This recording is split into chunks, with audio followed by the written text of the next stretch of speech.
I never thought my life would unravel in such a cruel, deliberate way. My name is Vanessa. I'm 35 years old, and for the longest time, I believed I had built a marriage on stability, love, and partnership. My husband Russell wasn't flashy. He didn't care for expensive cars or extravagant displays of wealth. He was modest, calm, and steady. Or at least, that's what I allowed myself to believe. When we first met, I was an ambitious woman, clawing my way up the corporate ladder at Pinnacle Dynamics. He presented himself as a moderately successful consultant, a man who earned a comfortable living but nothing extraordinary. I remember feeling almost relieved. After years of disappointing encounters with men who either underestimated me or tried to compete with me, here was someone solid, dependable, free from ego. We married quickly, our courtship passionate but brief, and I thought I'd found the safe harbor I had always longed for. But even in those early days, a quiet restlessness tugged at me. My hunger for success was insatiable. I wanted more, more recognition, more power, more proof that I mattered in a world where every promotion felt like a battle for survival. And while Russell was kind, while he smiled and asked about my day, I sometimes looked at him and wondered why he wasn't climbing higher, why he seemed so content with enough. When I turned 35, everything shifted. I was poised to become the youngest vice president in Pinnacle Dynamics history. My boss Dominic was more than just a superior. He was powerful, charismatic, and he knew exactly how to flatter the aching ambition I carried inside me. One late night turned into many. A drink after work turned into something more. Soon I was balancing two lives, the polished wife coming home to Russell's quiet dinners, and the daring woman slipping into red lingerie bought by another man. I told myself it was temporary. I told myself I deserved it. I told myself Russell would never know. But secrets have a way of slipping through the cracks, don't they? I should have seen the signs. The way Russell's eyes lingered on me with an unreadable weight. The way he asked gentle questions that felt more pointed than they seemed. I brushed it off as paranoia. After all, he was just a consultant. What power could he possibly hold? Then came the day of my promotion ceremony, the day I thought would be the pinnacle of my career. I wore a new burgundy dress he had bought me, and for a fleeting moment, I thought perhaps I had misjudged him. He seemed genuinely proud, attentive, even affectionate. Maybe I thought I could keep both worlds intact. The conference room buzzed with anticipation. My colleagues congratulated me. Dominic whispered promises about our future, and I prepared to step into the spotlight I had sacrificed so much to reach. But before the ceremony began, the CEO announced his retirement and introduced the new owner of the company. I remember the moment as if the world itself split open. Russell, my husband, the man I thought was ordinary, unambitious, unremarkable, walked onto that stage in a suit I had never seen, carrying himself with the authority of a titan. He wasn't just my husband. He was the secret billionaire who had quietly acquired majority control of the very company where I fought tooth and nail to rise. And worse, his eyes found mine, and in that cold, unflinching gaze I realized he knew. He knew everything. My knees nearly buckled as he spoke of leadership, loyalty, and integrity, words that cut deeper than any accusation.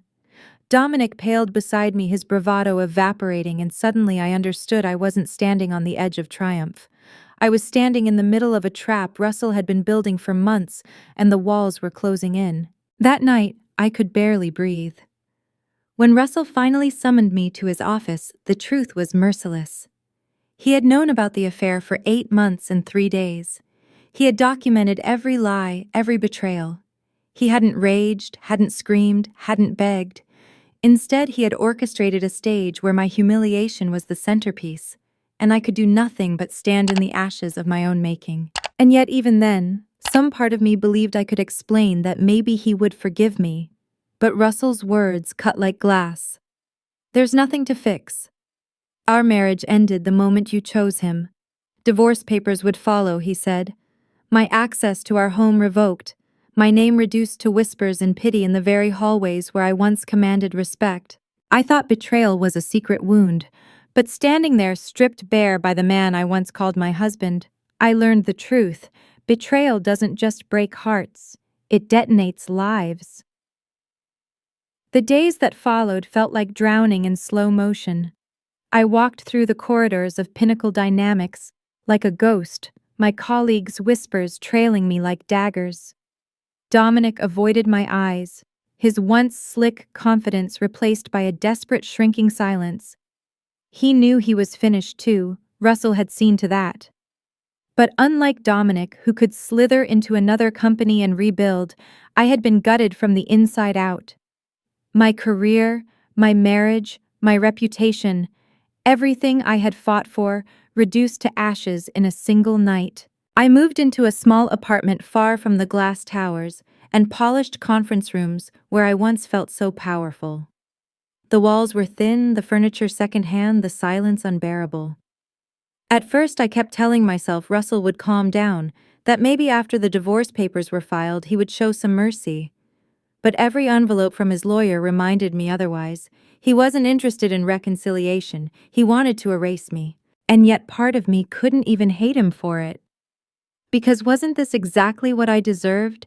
I had wished for more, demanded, more chased, more, until my hunger became a betrayal I couldn't take back. I thought I was punishing Russell for being too content, too ordinary. Instead, I was punishing myself. But grief is never linear. Some days I wept until my body ached. Other days rage burned so hot in my veins I could hardly see straight. I thought about every smile Russell had given me, every gentle gesture, every quiet night, where he had been enough, and how I had thrown it away for the thrill of Dominic's empty promises. Rage at myself, rage at Russell for playing his cards so perfectly, rage at Dominic for letting me believe he could be more than he was. The breaking point came 6 weeks later when I ran into Russell by accident. It was at a charity gala for veterans, an event I used to attend proudly by his side. I hadn't expected him to be there, and when I saw him across the room, my heart slammed against my ribs. He looked different, stronger, untouchable, every inch the man I had underestimated. Women lingered near him, laughing at his quiet jokes, charmed by the very aura of power I had once taken for granted. When his eyes finally found me, there was no recognition, no flicker of the past. Only a cold, distant indifference that gutted me worse than anger ever could. He walked past me as though I were a stranger. I left the gala before the speeches even began, stumbling into the night air, with tears streaking down my cheeks. For the first time I understood what true invisibility felt like. It wasn't that he hated me, it was that I no longer mattered at all. I spiraled after that. I drank too much, slept too little, chased meaningless flings with men whose names I could barely remember. Anything to fill the hollow ache inside me. But nothing worked. No amount of distraction could erase the truth I had built my identity on ambition and betrayal, and both had betrayed me back. Then came the night everything changed again. I was walking home late, half drunk, when I collapsed on the sidewalk. The world spun. My chest tightened, and panic clawed at my lungs. Strangers gathered, someone called an ambulance, and the next thing I knew, I was in a hospital bed with wires taped to my skin. The doctor's words blurred through my fog. Exhaustion. Stress-induced collapse. Your body is shutting down. 7 years had passed since Russell had left me standing in that office, and I had spent every single one of them running from the past, from myself, from the truth. And now my body was reminding me there was no outrunning consequences. When I opened my eyes fully, the first face I saw was Russell's. Older now, sterner, but unmistakably him. His presence was like a knife and a balm all at once. For a long moment, neither of us spoke. His eyes searched mine not with love, not with forgiveness, but with something even heavier: regret. His presence in that sterile hospital room felt unreal, like a hallucination, conjured by fever and regret. I blinked, half expecting him to vanish, but he didn't. He sat in the chair beside my bed, his hands clasped, his eyes shadowed with a depth I couldn't read. "Why are you here?" My voice cracked dry and brittle, the words scraping out of my throat. Russell didn't answer right away. He leaned back, exhaling slowly, as though he carried the weight of 1,000 unspoken truths. Finally he said, "Because no matter what happened, you were once my wife. And when I heard you collapsed, I couldn't just stay away." The words stung not because they were cruel, but because they were drenched in honesty. Once my wife. Past tense. A chapter closed, a book sealed shut. I turned my face toward the window, ashamed of the tears burning in my eyes. You shouldn't have come, I whispered. I'm not your problem anymore. There was silence, thick and suffocating. Then softly he replied, You're right. You're not. But seeing you like this, it doesn't feel like victory, Vanessa. It feels like loss. For both of us. His words sliced deeper than anger ever could. I had spent years convincing myself he relished my downfall, that every public humiliation he orchestrated was meant to punish me. But now, looking at him under the harsh fluorescent light, I saw something I hadn't expected: sorrow. Not for what he had done, but for what we had both become. I wanted to scream at him, to beg him, to tell him I still loved him even after everything. But I couldn't. The betrayal was too vast, the damage too permanent. And so I lay there, tethered to machines, while the silence between us said everything we couldn't. Over the next few days, he visited often. Never for long, never with fanfare, but enough to remind me that the man I had once dismissed as ordinary was anything but. Nurses whispered about him in the hallways, charmed by his quiet authority, awed by his generosity when he paid for my treatments without a word. I wanted to refuse to tell him I didn't need his help, but deep down I knew I did. One evening, as the sun bled gold through the hospital blinds, I finally asked the question that had haunted me for years. Russell, why didn't you confront me back then? Why didn't you scream or rage or demand answers? Why did you destroy me in silence instead? He studied me for a long moment, his gaze steady, unwavering. Because rage would have given you power, he said quietly. It would have made it about the fight, not the truth. I wanted you to see yourself without excuses. I wanted you to feel the weight of your choices, not my anger. That was the only way you'd understand. Tears slid down my cheeks, hot and relentless, and did I finally understand? His eyes softened just barely. I think you did, but it came at a cost neither of us can ever recover. In that moment, I realized revenge hadn't healed him. It hadn't healed me either.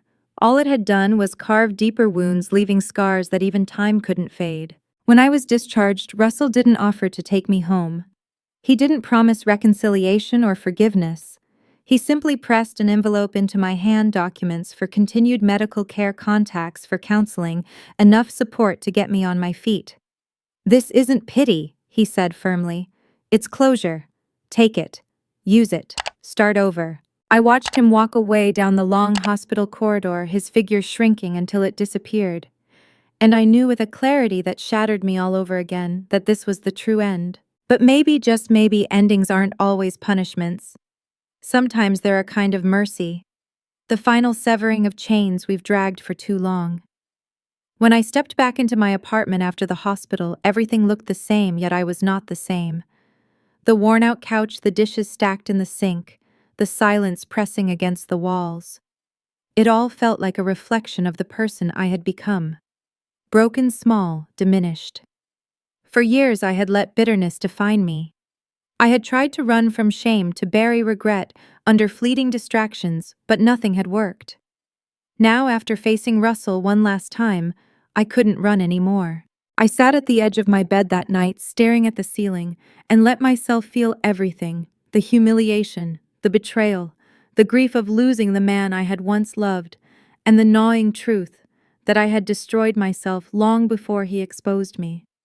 I cried, until my body shook, until there was nothing left inside me but exhaustion. And in that emptiness, something new stirred, a small, quiet spark. Maybe, just maybe, this was my chance to rebuild.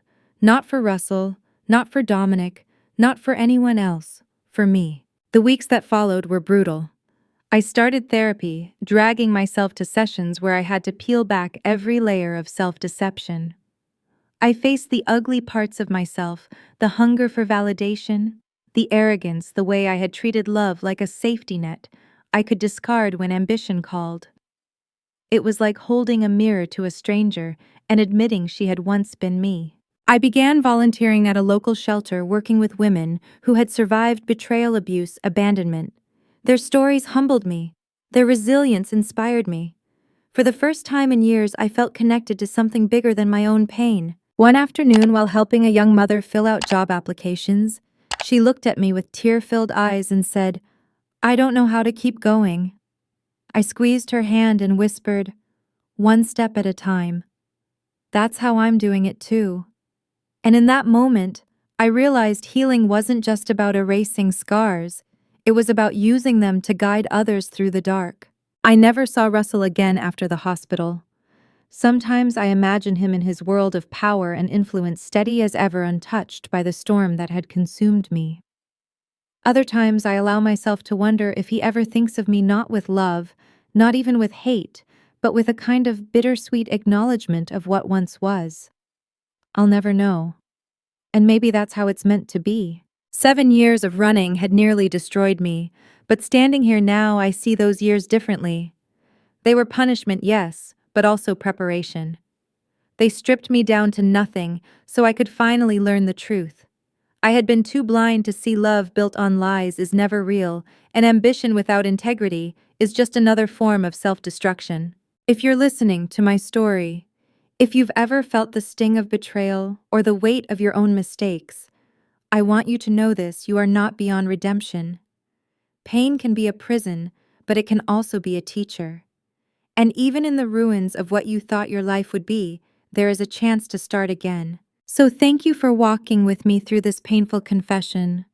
If my story touched something in you, please like, share, and subscribe, and leave me a comment with your own story.